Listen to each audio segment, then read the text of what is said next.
On the Money Watch, we're talking credit scores today. That's right, we are. We are always hearing about how much they have control over us. So isn't it time we take control of our own credit score? Let's get to the heart of what a lot of you worry about when you're hoping to buy a house, the credit ratings. Listen up if you've been financing your holiday shopping on your credit cards. Turns out that plastic weighs very heavy on your credit score. 9 months ago, a 680 was considered a great credit score, and today it's a 750. So the bar keeps being raised. So what can you do to keep your credit score in shape? Our good friend Joe Burt, Certified Financial Group, joining us right now with more on that and our Money Monday topic. Hi, Joe. Great to see you. Good morning, Amy. All right, so let's talk first about how this credit score is made up. What is sort of the process of how they come up with this score? Well, let's back up just a little bit. Let me give you a little bit of history lesson this morning. Okay. It goes back to FICO is the credit score that we're all talking about. It stands for Fair Isaac Company. It goes back to 1956. A couple of guys have been named Bill Fair and Earl Isaac started doing some credit reporting for the Hilton Company when they were establishing their credit card system.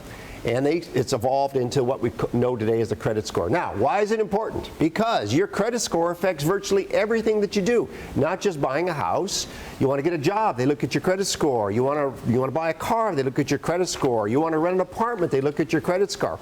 All this stuff comes into play, and your credit score is very important, as you said. It is, and let's break it down because this is the first time I'd ever seen this. Just last week we were talking about this story, and the way they actually break down the score is pretty fascinating. Melissa has some numbers here that we can pull up. I think. First of all, it's your 35% of your score comes from your payment history. In other words, how are you paying? Are you paying on time? This is number one thing. Number two, the amount of credit, the amount that you owe. That they're going to look at the length that you've had the credit, any new credit that you're getting, and the types of credit. Is it credit card? Is it car payments? And all that stuff. So all those things affect the score. They put it into a computer. They come up with an algorithm that they use, and this creates your score. And as they said, you know, your credit score in the 800s is sweet, but they're raising the bar all the time. Right, they are. So what is the average score right now? I would say the average score is probably around 650s, in that range. There's a lot of folks, unfortunately, that really got hammered when the recession came along, and obviously they're working to build up the score.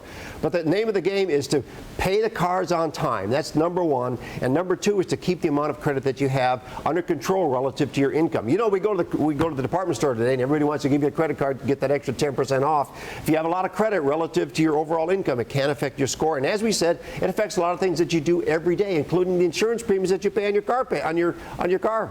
Okay, so let's talk about that because it's sort of a double-edged sword. You don't want to have too many credit cards, but you have to have some credit cards to build good credit, and you can't max them out. So what's the balance there, Joe? Well, the balance is to not have too many credit cards and to pay them on time. You don't want to have a pocket full of credit cards and be paying minimum payments. And you know, and the interesting thing is, Amy, they will not tell you exactly how this score is calculated. It's a black box. Okay, in a good credit score today, what would you consider to be, wow, you have great credit? That's it's somewhere in the 800s. 800s now. Wow, impressive. All right. Certified Financial Group. Joe, your website for folks who want to get in touch with you. Hit hashtag 250 say retirement. It'll get you in our office. It'll also get you a link to our website. That's hashtag 250 say retirement.